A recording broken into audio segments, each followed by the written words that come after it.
Okay, Assalamualaikum and a very good morning to everyone. Hari ini kita akan teruskan dengan pembelajaran kita iaitu sains di bawah tajuk tenaga. Sebelum ni awak dah belajar tentang sumber-sumber tenaga, dan hari ini kita akan masuk kepada dua lagi topik yang kecil iaitu bentuk tenaga dan juga sumber perubahan bentuk tenaga.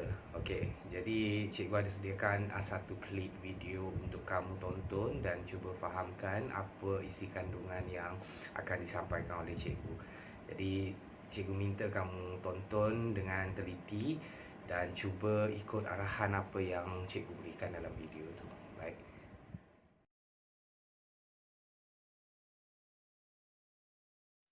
Baik.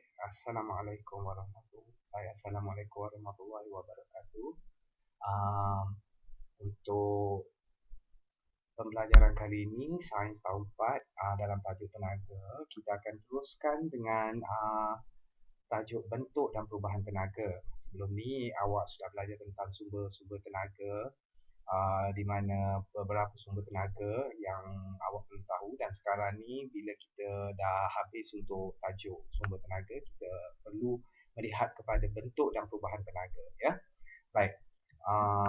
Sebelum saya mulakan pembelajaran hari ini, saya perlukan anda untuk mengadakan buku teks sentiasa berada di sisi, kerana apa yang cikgu nak tunjukkan ni kamu perlu rujuk pada buku teks pada muka surat 126, ya, muka surat 126, dan juga alat-alat tulis dan juga buku catatan. Sekiranya perlu kamu nak catatkan isi-isi penting ataupun perkara-perkara yang kamu rasa perlu dicatat, bolehlah berbuat demikian. Baik, sebelum itu kita lihat kepada slide seterusnya, iaitu slide untuk objektif pembelajaran, ya. Baik. Objektif pembelajaran kita pada hari ini, setiap kali belajar mesti kena ingat, kena tahu adanya tujuan awak belajar ni, apa yang awak nak capai di akhir pembelajaran awak. Baik, kita di sini ada dua objektif pembelajaran untuk hari ini bagi tajuk bentuk tenaga dan perubahan tenaga, iaitu menyenaraikan semua bentuk tenaga.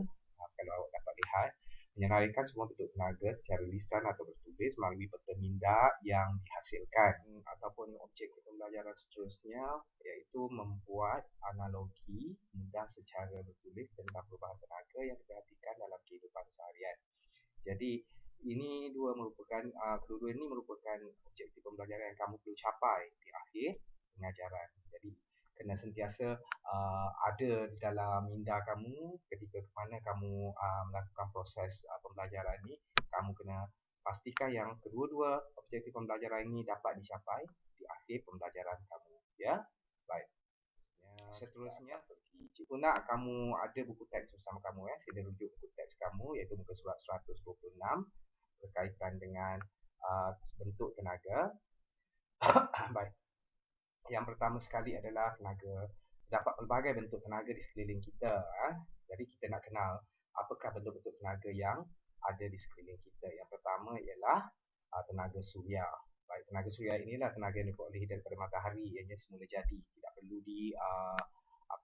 tidak perlu dihasilkan ataupun buatan manusia, kerana pada siang hari je kita akan ada sumber tenaga ni, iaitu tenaga suria, matahari. Pada waktu malam kita tak dapatlah, ya. Untuk seterusnya ialah tenaga haba, di mana tenaga ini yang tersimpan pada objek yang mempunyai kepanasan.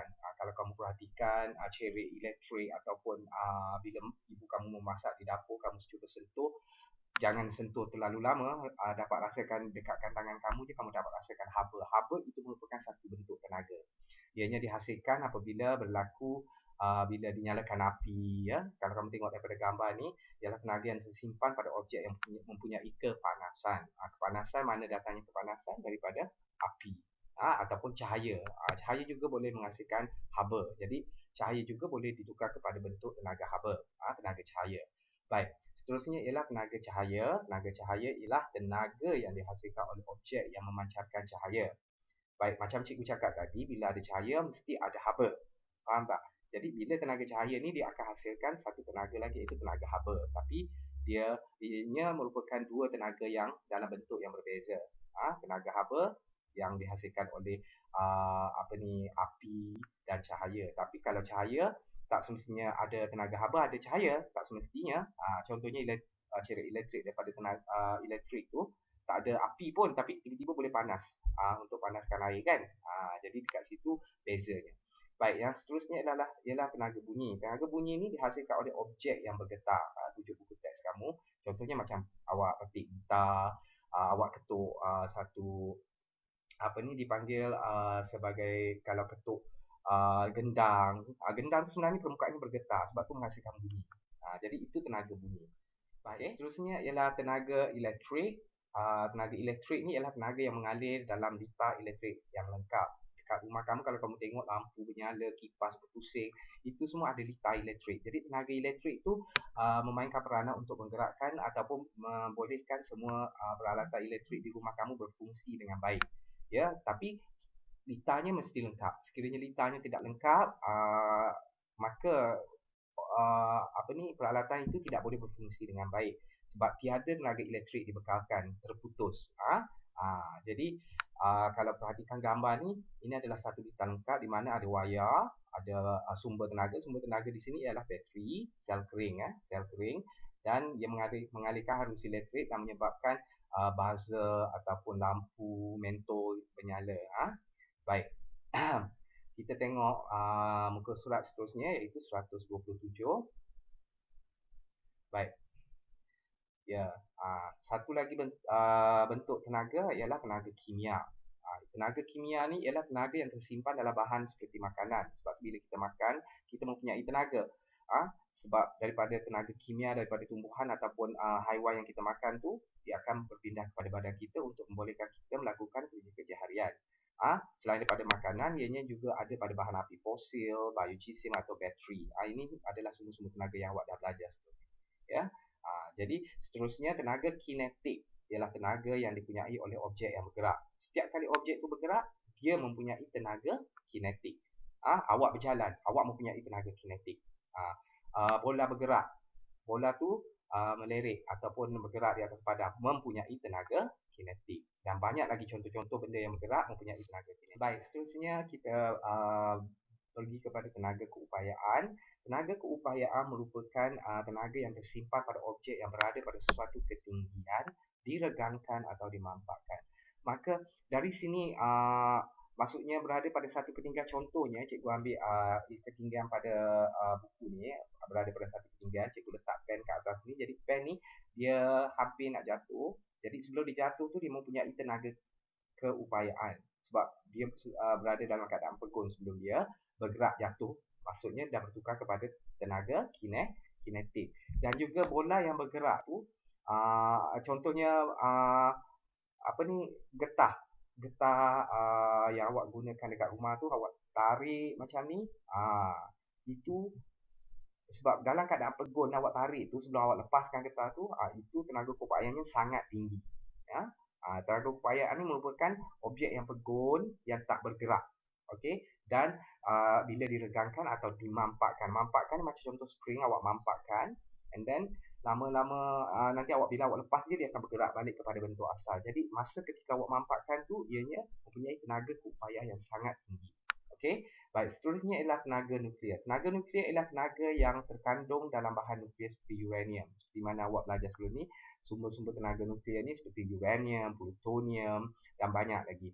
Jadi tenaga nuklear ni merupakan sangat bahaya sebab dia radioaktif. Jadi di Malaysia ni kurang ada tenaga nuklear kerana kita lebih kepada penggunaan tenaga yang dihasilkan, tenaga elektrik yang dihasilkan daripada hidroelektrik, penjana hidroelektrik. Itu adalah beberapa bentuk tenaga. Yang pertama, cikgu ulang balik, tenaga suria, tenaga haba, tenaga cahaya, tenaga bunyi, tenaga elektrik, tenaga kimia, tenaga kinetik, tenaga keupayaan dan tenaga nuklear. Kita ada 9 bentuk ataupun 9 bentuk tenaga, 9.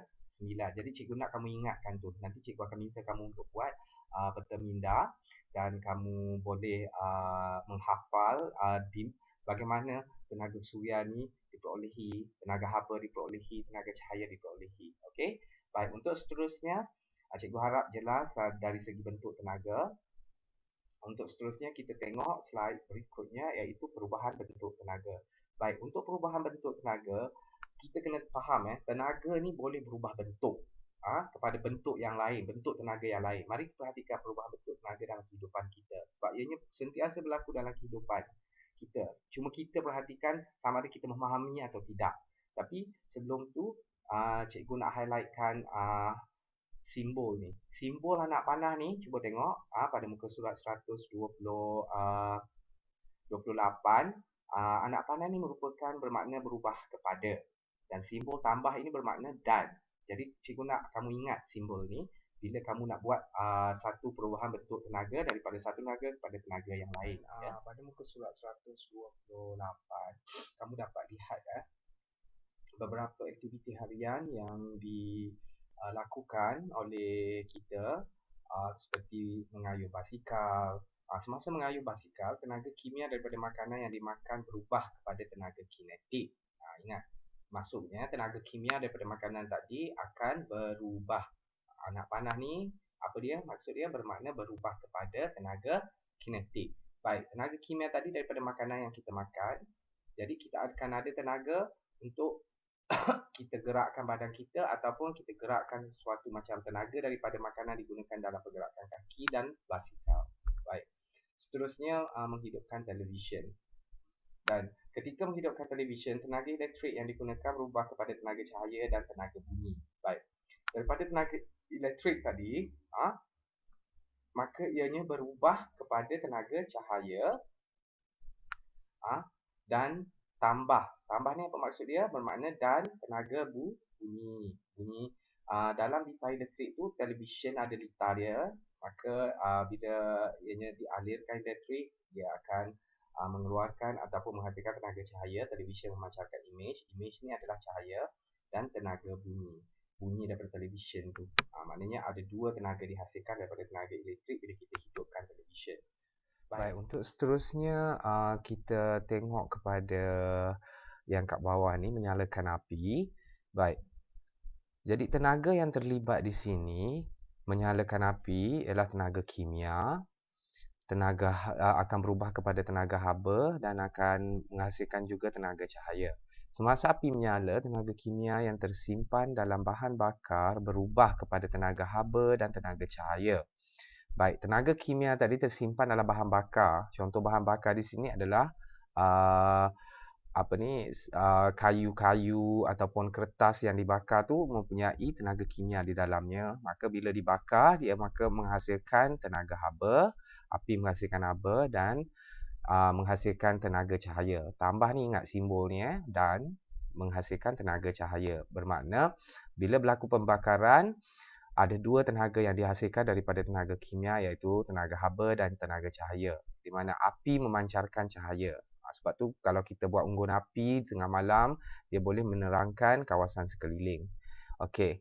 Yang seterusnya ialah semasa terjun dari papan terjun. Cuba tengok. Semasa terjun dari papan terjun, tenaga keupayaan berubah kepada tenaga kinetik dan kemudian berubah kepada tenaga. Sekiranya kita perhatikan, tenaga keupayaan di mana penerjun ni berada pada pinggir papan luncur, kedudukan penerjun yang tinggi, berada di tempat yang tinggi. Kita tahu yang tenaga keupayaan begitu tinggi di sini. Dan apabila dia bergerak untuk terjun ke dalam kolam, maka tenaga kinetik akan berubah kepada tenaga kinetik di mana pergerakan berlaku, pergerakan penerjun, dan apabila mencecah kolam ataupun air, maka menghasilkan bunyi percikan air. Itu adalah tenaga bunyi. Okey. Baik, seterusnya ialah menyalakan lampu suluh. Ketika menyalakan lampu suluh, tenaga kimia dalam bateri berubah kepada tenaga elektrik. Kemudian tenaga elektrik berubah kepada tenaga haba dan tenaga cahaya. Baik, dalam konsep lampu suluh ni kita menggunakan sel kering. Jadi sel kering ni mengandungi tenaga kimia tersimpan di dalam bateri atau sel kering. Bateri juga dipanggil sebagai sel kering. Baik, apabila ianya dihidupkan, lampu solar ini dihidupkan, maka arus elektrik akan mengalir menghasilkan tenaga elektrik, daripada tenaga kimia menghasilkan tenaga elektrik dan menghasilkan juga tenaga haba dan tenaga cahaya. Dalam litar elektrik lampu suluh ni ada litar sebenarnya. Kalau kita buka, dia akan ada wire, dia akan ada beberapa komponen lah untuk menyalakan mentol. Dan tenaga haba dihasilkan disebabkan oleh panas dan tenaga cahaya. Baik, untuk seterusnya kita lihat pula pada muka surat seterusnya, iaitu muka surat 130. Ketika menggunakan kalkulator suria, yang menggunakan panel suria pada kalkulator, tenaga suria yang diperoleh daripada matahari berubah kepada tenaga elektrik, kemudian tenaga elektrik berubah kepada tenaga cahaya. Baik, tengok susunan ataupun analogi tenaga di sini. Tenaga suria daripada matahari, kalkulator ni akan lagi terang sekiranya digunakan di bawah sinar matahari, sebab pada kalkulator ni mempunyai panel suria.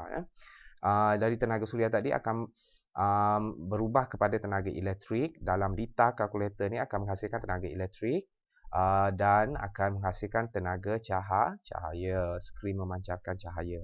Cahaya tu yang membuatkan kita boleh melihat digit nombor yang terhasil pada paparan skrin pada kalkulator. Baik, selain dari itu, ketika kenderaan bergerak, enjin kereta mengubah tenaga kimia kepada tenaga kinetik. Tenaga kimia yang tersimpan dalam bahan api fosil ataupun petrol yang diisi atau diesel, dan menghasilkan tenaga kinetik di mana pergerakan kereta diperlukan. Tanpa tenaga kimia ataupun bahan api fosil, petrol atau diesel tadi, kereta tak boleh bergerak. Okey. Baik, semasa fotosintesis ini adalah satu fenomena semula jadi di mana pokok membuat makanan. Tumbuhan-tumbuhan membuat makanannya sendiri. Semasa fotosintesis, tumbuh-tumbuhan mengubah tenaga cahaya kepada tenaga kimia yang tersimpan sebagai kanji. Daripada tenaga cahaya yang diserap oleh daun pokok yang berwarna hijau, ingat tajuk yang lepas kita dah belajar, akan menghasilkan tenaga kimia yang tersimpan sebagai kanji di dalam pokok. Baik, jadi cikgu harap kamu dapat memahami bagaimana fenomena yang berlaku di sekitar kita yang boleh kita kaitkan dengan perubahan bentuk tenaga. Ya, apa yang cikgu cerita tadi diharapkan kamu dapat memahami dan cuba kamu perhatikan sekeliling kamu dan cuba nyatakan perubahan bentuk tenaga itu yang berlaku. Jadi, cuba tengok gambar di bawah ni. Baik, jelaskan perubahan bentuk tenaga yang terlibat dari A ke C. Baik, dari A ni biasanya apa yang terlibat? Perubahan bentuk tenaga apa yang terlibat? Biasanya ialah tenaga di A ni adalah tenaga keupayaan. Maka apabila ia bergerak, ianya menjadi bertukar kepada ataupun berubah kepada tenaga kinetik, dan apabila sampai di C, ia akan berhenti balik ataupun berada dalam keadaan pegun dan menjadi akan berubah balik kepada tenaga keupayaan untuk turun balik dan bergerak balik ke B dan akan berubah lagi kepada tenaga kinetik dan begitulah seterusnya, ya. Jadi itu adalah perubahan tenaga yang kita dapat perhatikan dalam gambar rajah ni. Baik, untuk muka surat seterusnya ini adalah merupakan eksperimen. Kamu boleh lakukan sendiri di rumah sebab bahan-bahan yang perlu memang tersedia ada di rumah biasanya. Jadi cuba lakukan dengan adik-beradik awak ataupun ibu bapa awak. InsyaAllah awak boleh cuba lakukan. Jatuhkan bola pimpong dari kedudukan yang tinggi, nyalakan pemantik api dapur, dan juga bunyikan loceng serta bakar roti dengan menggunakan pembakar roti. Cikgu percaya semua barang-barang ni ada di rumah kamu. Maka kamu boleh perhatikan perubahan bentuk tenaga bagi setiap aktiviti. Tuliskan perubahan bentuk tenaga yang terlibat pada sekeping kertas secara bergilir. Ataupun kamu boleh buatkan dalam buku nota masing-masing. Ya. Bincangkan hasil dapatan yang kamu dapat. Jadi, cuba jawab soalan-soalan ni. Jelaskan perubahan bentuk tenaga dalam setiap aktiviti di atas. Berikan contoh lain perubahan tenaga yang berlaku dalam kehidupan harian kamu.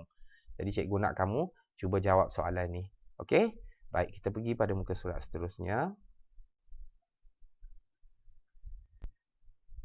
Baik, contoh-contoh perubahan tenaga dalam kehidupan seharian kita selain daripada yang ada dalam buku teks kamu tadi, cikgu ada senaraikan sedikit di sini, iaitu buah kelapa terjatuh, Daripada atas pokok kelapa tu, tempat yang tinggi, kita tahu keadaan pegun kan. Jadi tenaga keupayaan berubah kepada bila dia jatuh dia bergerak, tenaga kinetik, dan bila jatuh tu bunyi pam ataupun bunyi dush, tenaga bunyi. Okey. Yang kedua panel suria. Panel suria ni yang pada kalkulator tadilah ya. Tenaga cahaya akan berubah kepada tenaga elektrik. Okey. Arang dibakar pun sama juga. Arang tu dibakar, ingat tadi unggun api, mula-mula daripada arang tu ataupun bahan bakar tu adalah tenaga kimia. Kemudian ditukar kepada tenaga haba apabila dibakar dan juga akan menghasilkan cahaya serta haba sebenarnya. Campur haba lagi dekat sini. Tenaga haba dan tenaga cahaya ya. Okey. Baik, yang seterusnya telefon bimbit daripada tenaga kimia. Telefon bimbit ni biasanya dia ada bateri dia dalam telefon bimbit tu. Jadi dalam tu akan ada tenaga kimia, akan berubah kepada tenaga elektrik untuk berfungsi. Telefon bimbit tu boleh berfungsi dan tukar kepada tenaga cahaya di mana skrin awak mengeluarkan cahaya dan tenaga bunyi dan juga bunyi pada handset awak tu. Jadi itu adalah perubahan-perubahan tenaga. Benda yang terlalu dekat dengan kita. Lampu suluh cikgu dah terangkan tadi dalam buku teks. Radio. Radio daripada tenaga elektrik. Elektrik yang kita dapat daripada rumah, daripada sumber hidroelektrik tadi, berubah kepada tenaga bunyi. Bunyi sahaja radio. Tiada tenaga cahaya. Radio. Baik, televisyen cikgu dah terangkan tadi. Cahaya, tenaga bunyi. Lilin. Apabila awak bakar lilin dalam rumah, dalam lilin tu kan sumber lilin tu merupakan sumber tenaga. Jadi bila kita bakar dia akan ada tenaga kimia kat dalam tu, daripada lilin akan berubah kepada tenaga haba dan campur tenaga cahaya. Okey, baik, berbasikal. Kita dah terangkan juga tadi, iaitu orang kita sebagai manusia kita dapatkan tenaga kimia tu daripada makanan sama ada tumbuhan atau haiwan dan berubah kepada tenaga kinetik. Okey, baik. Untuk seterusnya, cikgu nak sila berikan contoh lain perubahan tenaga yang berlaku dalam kehidupan seharian kamu. Jadi, cikgu nak kamu senaraikan dalam bentuk peta minda dan cuba hasilkan kemudian buatkan dalam buku nota sains kamu ya. Jadi, cikgu nak nanti kamu snapkan picture kemudian hantar pada cikgu melalui grup WhatsApp kumpulan 4D punya 4E punya grup WhatsApp sains. Jadi cikgu di situ cikgu boleh tengok dan boleh tanda sekiranya perlu. Okey, baik, itu sahaja untuk hari ini. Sekian.